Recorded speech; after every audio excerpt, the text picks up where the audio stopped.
রাখতে হবে। চাঁদাবাজি যে কোনো কিছুর জন্য চাঁদাবাজি হচ্ছে, চাঁদাবাজি হলে একটা বিশৃঙ্খলা হচ্ছে, চাঁদাবাজি একদম জিরো টলারেন্সে আপনাকে এগুলো কন্ট্রোল করতে হবে। এবং বিভিন্ন সময় আমি দেখেছি আমাদের নির্বাচনের সময় আমি একটা কথা বলছিলাম, ভাইরাল হয়ে আমাকে 2-4 জন এমপিও বলছে যে আপনি এটা বলছেন, কিন্তু ওটা আমি যদ্দূর বলছি অর্ধেক কেটে অর্ধেক বলছে যে আজকে পর্যন্ত, আজকের তারিখ পর্যন্ত, তারপরে কি বলছি আমি সেটা বলি না।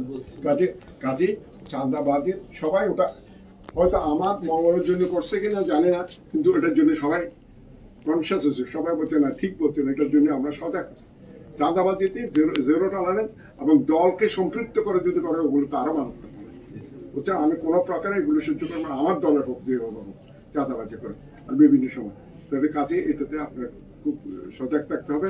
আর বিভিন্ন হাট বাজারে যে সমস্ত দুর্নীতি হচ্ছে এবং এটার ব্যাপারে আমি ইউনি সাহেবের সাথে কথা বলেছি, এবং যাতে এটা না হয় বুঝছেন, এদিকে আপনার সজাগ থাকতে হবে। এবং কোনো রকম মানে আপনাকে আমাকে বা ইনভলভ করে, অনেকে ইনভলভ করা অনেক কিছু হয়ে যেতে চাচ্ছে, কিন্তু এইসব যাতে না হয়। আপনি যদি জিরো টলারেন্স রাখেন আপনি কোনো কিছু হবে না।